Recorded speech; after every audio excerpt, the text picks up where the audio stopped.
Assalamualaikum warahmatullahi wabarakatuh. Salam, Om Swastiastu, Namo Buddhaya, salam kebajikan.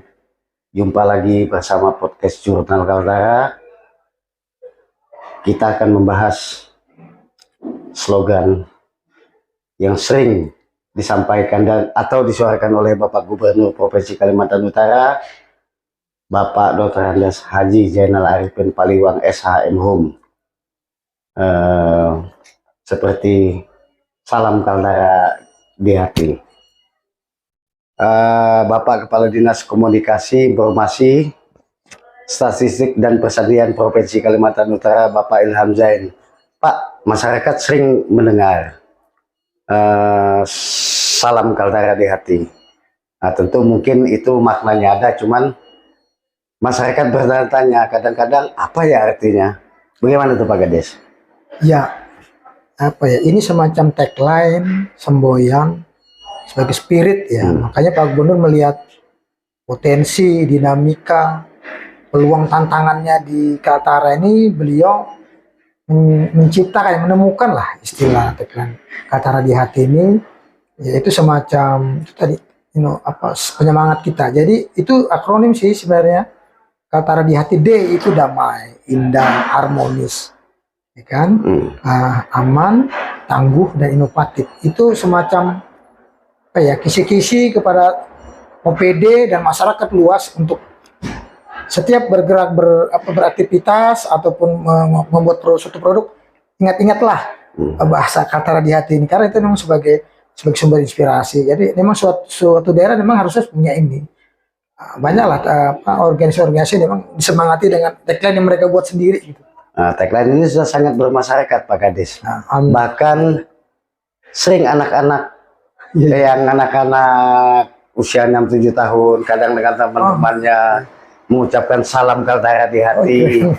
Jadi artinya ini sudah sangat bermasyarakat sekali. Nah, selain salam Kaltara di hati ini kan ada Kaltara rumah kita Pak. Nah itu awal dan tujuannya slogan Kaltara rumah kita tuh gimana tuh Pak Kades? Saya kira itu similiar aja lah ya. Artinya Kaltara rumah kita ini Kaltara rumah besar kita di sini. Cuma penyemangatnya ini itu memang harus ada juga. Semboyan itu kan asik tuh kalau bilang Kaltara di hati begini semua orang, artinya seperti semacam di komando ya. Bahwa kita ini harus satu gerak, satu langkah, satu visi lah, satu misi. Ya memang kalau untuk menyemangati Kaltara di hati sih saya lebih lebih respon, lebih semangat dengan semboyan itu. Dan alhamdulillah anak kecil sudah Pak. Artinya ini sudah tersosialisasi dengan baik ya. Dan ini ada lagunya sebenarnya ini Mas Ari. Ya, jadi lengkap lah. Sudah di haki, sudah ada kain intelektual sudah masuk, udah lama itu udah 2 tahun. Jadi memang sosialisasinya artinya Pak Gubernur kemana-mana yang bawa urusan Kaltara di hati itu seolah-olah sudah jadi semacam komando ya. Masyarakat luas, publik itu sudah mulai terinspirasi juga dengan bahasa Kaltara di hati. Saya terima kasih lah. Jadi artinya begini Pak Kades, apabila terngiang di benak kita kata Kaltara atau di hati, pasti sosok Pak Zainal Arifin Paliwang sudah. Oh ini pasti ini. Ini sudah Pak Gub gitu nah. Ya. Nah artinya Pak Gubernur ini dengan tagline yang sepele atau slogan yang kita anggap apa sih Kaltara di hati, tapi ternyata itu sangat ampuh. Artinya bagaimana bisa bermasyarakat itu sudahlah. Nah.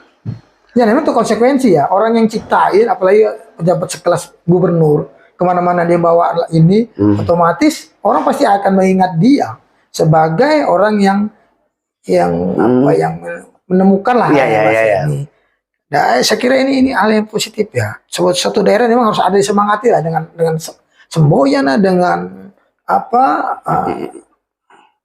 dengan yel-yel lah, dengan itu memang harus ada seperti itu. Luas kok, dan setiap kesempatan dipoto atau ngomong-ngomong selesai Kaltara di hati. Artinya itu Kaltara di hati ini artinya di hati itu artinya jangan lupa kita sama Kaltara. Kaltara kita lahir di situ, kita dibesarkan di situ, kita ngambil sesuatu di situ. Artinya apapun yang kita lakukan di luar, di Kaltara atau di mana, selalu kita terbayang inspirasi ini Kaltara. Apa yang kita mau perlu untuk Kaltara, untuk kemajuan Kaltara tentunya kan secara positif. Jadi kalau ini semua orang pada sama ya, sama gerak inspirasinya, gerak visi misinya, gerak inspirasi intuisinya untuk Kaltara, karena itu gelombang yang besar ya, efek dominonya tinggi itu. Ya. Bagus. Nah, begini Pak Kades, masyarakat banyak berbicara. Artinya Bapak Gubernur kita ini sangat bermasyarakat. Ya. Nah, saya juga sempat ngomong bermasyarakatnya di mana. Jadi itu anu ya, karakter ya. Karakter Pak Guru ini kan saya dapat humble, humanis, dekat sama anak, tegas, ada ketegasannya, tapi ada kasih sayangnya. Itu yang jarang bahwa apa namanya pemimpin itu punya kompleksitas segini. Pemusik, olahraga, aduh. Saya terus terang ya, saya secara pribadi kayak cocok banget saya dengan profil seperti ini. Karena emang untuk zaman-zaman sekarang nggak ada kita jaim-jaiman kaku-kakuan. Humble beliau, sangat humble ini masyarakat ini perlu dibimbing, perlu diawasi, perlu disatukan gitu. Nah, sebagai elemen masyarakat ya. Karena tanpa masyarakat, tanpa komponen-komponen itu Kaltara ini nggak selalu OPD yang bergerak, kan semua harus bergerak. Ya, Pak Gub ini juga hampir seluruh wilayah Provinsi Kalimantan Utara sudah beliau datangi. Bahkan ke pelosok wilayah perbatasan. Iya, sampai ke yang saya pun. Ya, betul. Saya belum pernah loh. Sampai bisa. Nah, kita lihat memang fisik beliau nih luar biasa Pak Kadis. Saya aja mungkin kalau dibawa jalan begitu tidak sanggup lah. Ya. Nah, seharusnya Pak Gub nih kalau bisa bagilah resepnya dengan kita kan, supaya kita juga bisa seperti beliau. Itu saya pernah tanya juga sama ajudan, apa sih yang beliau suplemen apa sih? Nggak ada bang, nggak ada. Saya berpikir ada sih teori itu yang mengatakan bahwa kalau semangat tinggi itu mengalahkan apa namanya ya, aktivitas yang tinggi pun. Oh ingat ya, perang Badar itu ya di bulan puasa. Bulan puasa. Melakukan Yarmuk bulan puasa. Bulan puasa nggak makan gitu. Dari subuh sampai perang, kan bisa tahan. Terus banyak semangat. Soal semangat ini. Luar biasa fisik beliau. Mampu masih maraton. Saya saja yang di bawah usia beliau sudah tak. Renang, nyelam. Semua alat musik dia bisa. Saxophone semua bisa. Itu saya heran. Ya, langka lah manusia ini sebenarnya. Cuma ya kan pasti ada yang suka, ada yang tidak suka. Ya, itu kalau kontra itu biasa saja. Terkadang mungkin tidak suka mungkin karena ada hal-hal tertentu. Nah, Pak ya. Nah, kalau kita bisa menempatkan, sebenarnya susah mencari sosok seperti beliau. Saya beberapa tahun saya ini jadi bawahan pernah. Jadi level tengah pernah saya menghadapi, saya pimpinan TNI pernah, polisi pernah, pengusaha pernah. Nah saya selama mengamati ini kayaknya ini untuk saat sekarang ini lebih cocok lah. Artinya dengan konstelasi Kaltara yang heterogenitas kan, udah wilayahnya luas, macam-macam manunya. Nah itu memang harus ada sosok pemimpin yang bisa mengalami semua. Beliau juga sangat tidak protokoler. Kita lihat bagaimana kalau Pak Kadis melihat? Ya itu ya. Jadi memang itu style ya, karakter ya. Ada memang pemimpin itu yang suka dia diatur. Ya itu mungkin style ya. Kalau beliau ini dia semacam punya anu sendiri itu. Apa gerak harmonisasi itu dia punya anu sendiri. Jadi itu yang memang kerepotan itu biasanya protokoler sama teman-teman OPD ya. Karena memang lincah banget gini kan.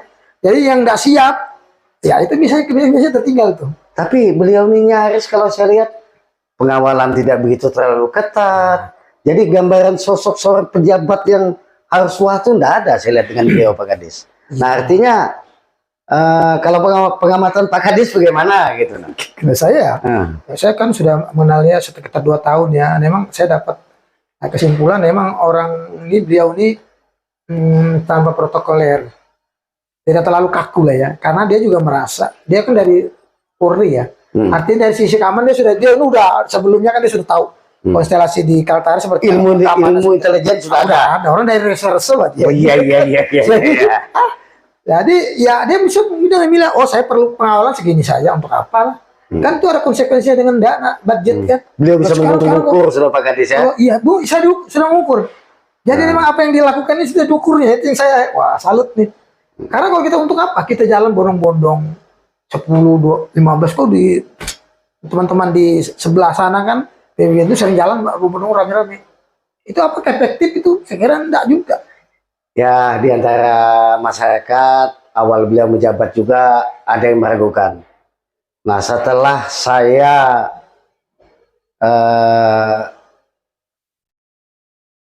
wawancara dengan ini tetap banyak yang beliau buat untuk Kaltara sebenarnya. Banyak. Cuma mungkin kurang terekspos luas. Kurang terekspos luas. Ya, betul. Saya juga ya mudah-mudahan lah kita ya sebagai OPD yang kebetulan mempunyai tusi mengeksplor beliau ini, mudah-mudahan saya mau mempolakan lagi lah lebih intens lah ya.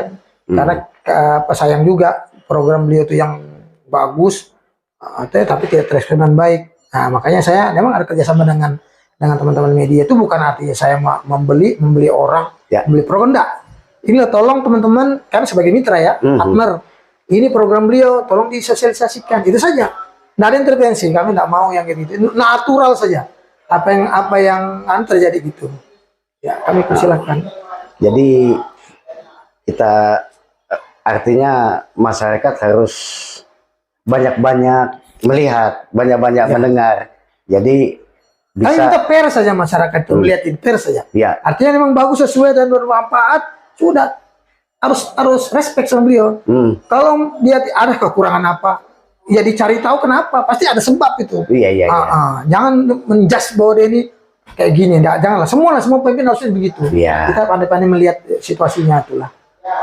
Nah, karena bagaimanapun seorang bapak itu kan namanya kita bapak ya. Kita mau lihat kita semua tuh bagus lah. Iya. Jadi artinya dengan jabatan yang cuman baru beberapa tahun dihantam COVID, kalau kita lihat sudah kelihatan lah. Nah, kalau Pak Kadis melihat tuh bagaimana? Nah, jadi kayak gini ya, beberapa tahun ini kan kita refocusing anggaran, ya kan? Anggaran terbatas. Nah, terbatas, tetapi sisi lain pembangunan seperti pembangunan manusia, pembangunan pendidikan, itu tetap jalan. Karena gini ya, ada anggaran pasti OPD itu pasti dia membuat bangunan jelas fisik itu pasti. Iya. Karena anggaran mau diapain, ya kan? Tapi esensinya pembangunan itu kan bukan hanya membangun gedung, bangun jalan sepanjang-panjang, tapi membangun masyarakat. Sumber daya manusia. Iya. Ya, itulah ya peran pemerintah saya sampaikan ke teman-teman. Alokasi, distribusi, stabilisasi itu memang agak panjang itu pembahasan itu, karena biarpun kita bangun besar-besar bangunan, tapi masyarakat itu tidak merasa nyaman, tidak kehidupannya mencurigai, ada kecenderungan untuk friksi, ada konflik. Nah, itu tidak bagus, tidak baik. Nah, kalau ini saya lihat memang terjadi harmonisasi ya, makanya yang dilihat ada harmonisasi itu mungkin itu salah satu yang dicapai Pak Gubernur. Iya. Harmonisasi aman itu mungkin itu kisi-kisi sebenarnya. Tapi kalau untuk percepatan sumber daya manusia sudah bagus kita Pak Kadis. Ya insya Allah lah ya, artinya memang Pak Gubernur memberikan kesempatan termasuk beasiswa atau anak-anak yang mau sekolah dipersilahkan. Memang kalau memang koneksitas dengan pekerjaan ada masalah itu. Artinya gedung-gedung SMA kita juga sudah bagus kan Pak Kadis. Itu sudah ada di diapain lagi, artinya memang ya paling-paling perawatan atau ya tergantung urgensinya lah.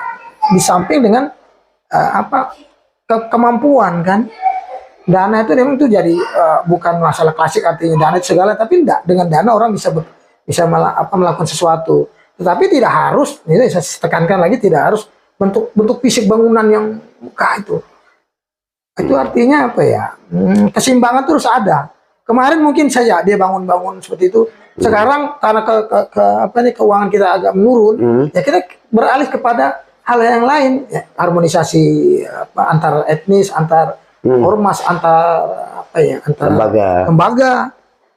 Terus gimana kehidupan sumber daya manusianya, bagaimana pendidikannya, itu kan pembangunan semua. Penting juga itu Pak Kadis. Iya. Artinya kalau dalam ajaran agama Islam yang saya percayai, kalau syariatnya sudah, kenapa tidak marifatnya harus kita lakukan, ya kan begitu Pak Kadis? Betul, setuju. Jadi memang ya marifat itu nanti yang sentuhan-sentuhannya, iya, finishingnya lah. Finishing. Orangnya. Oke, terima kasih Pak Kadis atas waktu bincang-bincangnya. Oke. Semoga dengan slogan Pak Gubernur, salam Kaltara di hati, artinya masyarakat Kaltara makin sejahtera, makin kompak, untuk menata pembangunan ke depan yang lebih baik. Assalamualaikum warahmatullahi wabarakatuh. Waalaikumsalam. Salam sejahtera buat kita semua.